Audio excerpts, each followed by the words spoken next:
The untold truth hiding in plain sight. From the kingdom of Kush to the today Ethiopia.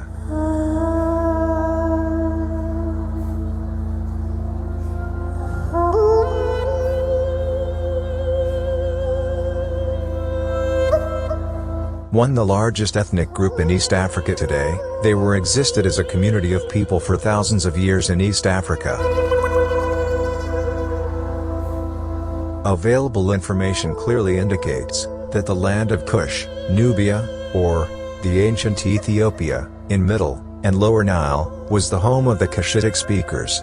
It's from there that they subsequently dispersed and became differentiated into separate linguistic and cultural groups.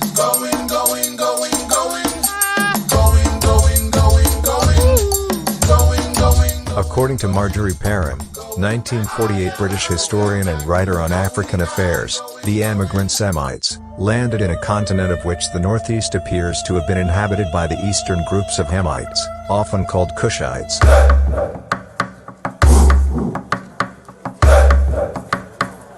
The various Cushitic nations, inhabiting Northeast and East Africa today, are the result of this dispersion and differentiation.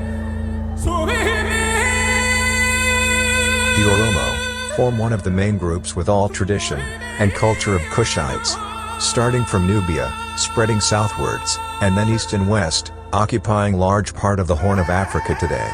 Their strong physical features, unique culture, language, and other evidences unequivocally point to the fact that they are indigenous to this part of Africa.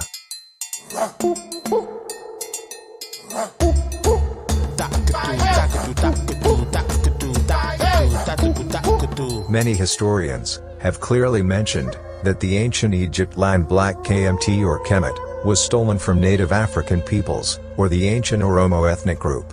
The untold truth, hiding in plain sight, is that the land Egypt today was taken by brutal force and subterfuge by European and Pale Arabs of that time. So Egypt has a very long and an interesting history, but the Oromo's land really is Egypt. Egypt is the Oromo's land. Egypt was taken from ancient Oromos. Even the linguistic evidence, because I was surprised too in doing some linguistic study. In fact, now I even want to learn oromifa. That's why I want to learn oromifa, to get it right, how they say it. I like to learn that, because etymological linguistic search. There are several groups of people in East Africa very closely related to the Oromo today.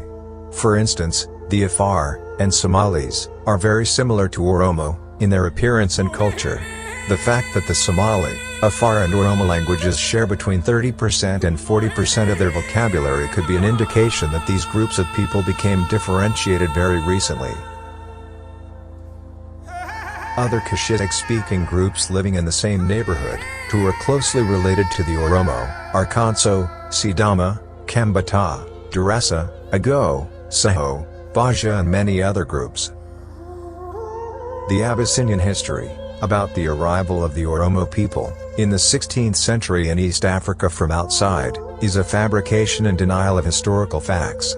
It is a myth created by Abyssinian court historians and monks, sustained by their European supporters, and which the Ethiopian rulers used to lay claim on Oromo territory, and justify their colonization over the Oromo people. However, several authorities and historic evidences have indicated that the Oromo were in fact in the northeastern part of the continent before the arrival of the Habasha.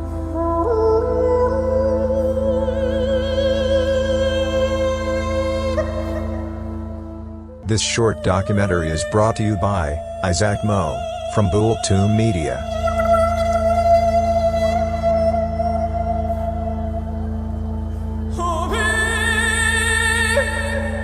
If you want to understand today, you have to search yesterday. We are not makers of history. We are made by history.